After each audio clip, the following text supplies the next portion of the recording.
Hi everyone, Real Thinny Tano here, the internet's busiest music nerd. And it's time for a review of this new Lucy Dacus record, Forever Is a Feeling. Beloved singer-songwriter on the indie circuit and one-third of the ever-popular band Boy Genius, Lucy Dacus is back with a new record. Her fourth album, Forever Is a Feeling, which it is the 4-year follow-up since its predecessor Home Video, which is a record I think you could argue is her most successful commercially to date. It was a very personal and thematic release that dove into a lot of formative experiences in Dacus's past. But we are now in a new era with a new album from Lucy with Forever Is a Feeling, and she's coming out a lot stronger on this record with the feelings behind these songs, and many of the narratives feel much more present day. Now, it's no secret within the Boy Genius spectrum that Lucy's records tend to be the most subtle and at some points easygoing, both lyrically and musically. It is also no secret currently that Lucy is romantically involved with fellow band member Julian Baker. That was recently announced to the world, which obviously has put a lot of fans in a position where they are, imagining many of the romantic narratives of this record kind of happening within that relationship. And for sure, there are definitely some stronger emotions fueling the songwriting and lyricism on many a song in this track list. Take the first full song on the album, for example, Big Deal, which sure may ease us into things with a very general indie singer-songwriter instrumental palette, somewhat spacey production, acoustic guitars, very muted vocal delivery too. But Lucy is going all out on the lyrics of this track with some super intense and deep feelings of love and infatuation. And these lyrics set the tone for some of the most key moments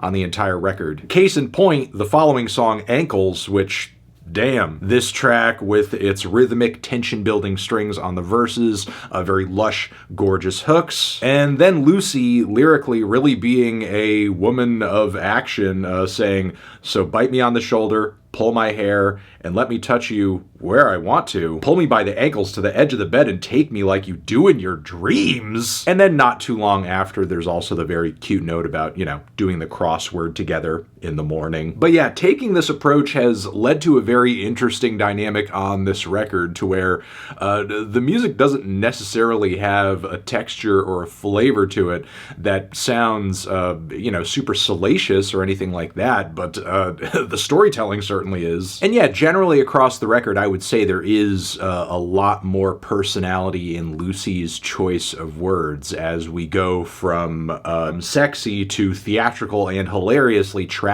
on the song Limerence. The pianos and strings on this one are quite dramatic and feel like Lucy's performing an old parlor song or something like that. The vibrato on her voice is great. Narrative-wise, it's a song that's all about breaking someone's heart, which, yes, is sad, but there's also a very intentional element of humor to the song as well, because the dynamic that's being described and how much of a mismatch it is just so painfully absurd. You have to kind of wonder, how did she get in this position in the first place? There are more highlights deeper into the album, like Talk, for example. This one switches things up nicely with its very crisp and punchy drums, its fuzzy guitars, kind of ominous reverb, and emotionally, Lucy is working through a romantic low point on this one, feeling confused as to why things are so bad and where they went wrong, saying we used to talk, we don't talk anymore, and some of our best sex was in hotels, but also we were fighting in their stairwells, which I'll say is another part of a general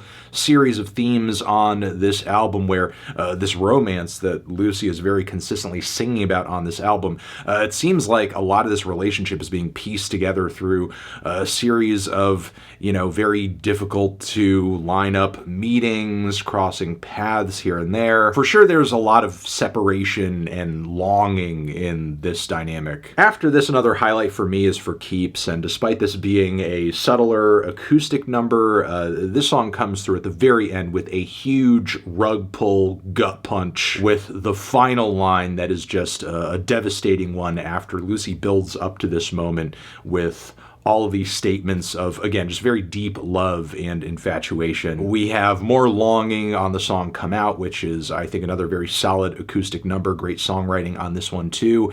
And I think Lucy's hookiest and most accessible moment yet comes in the form of Best Guess, which is just this very laid-back, easy to vibe with indie rock tune where she's singing about somebody who she sees as her best bet for a life and a future romantically down the road, a very solid, trustworthy partnership. Miraculously, Lucy's vocals actually tie together pretty well with the one and only Hosier, who features on a track with this record too, though I think that mostly happens by way of, him taking a more subtle approach with his singing on the song. But what kind of holds that one back for me, along with several others on the record, is that instrumentally it just comes off a bit too breezy and forgettable. And another limitation I feel this record has, and it shares with home video, is that vocally Lucy's singing does kind of tend to run very samey across the album. It's rare that she comes across in a way to where she's really selling these songs. I feel like her biggest attempt at that is in the final moments of the title track of the record. But even that song has its issues because it's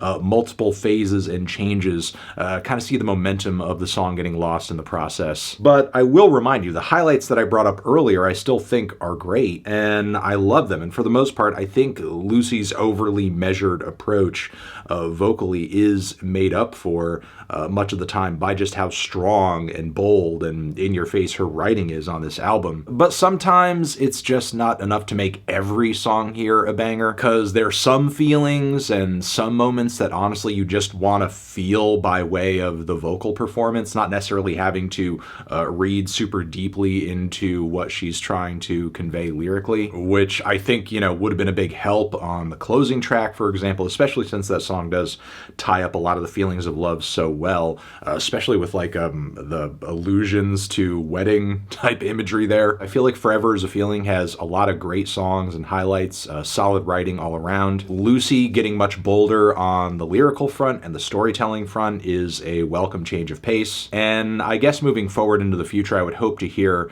a similar boldness and sense of adventure on the instrumental side and the vocal side too. I'm feeling a light to decent 7 on this one. Transition, have you given this album a listen? Did you love it? Did you hate it? What would you rate it? You're the best, you're the best. What should I review next?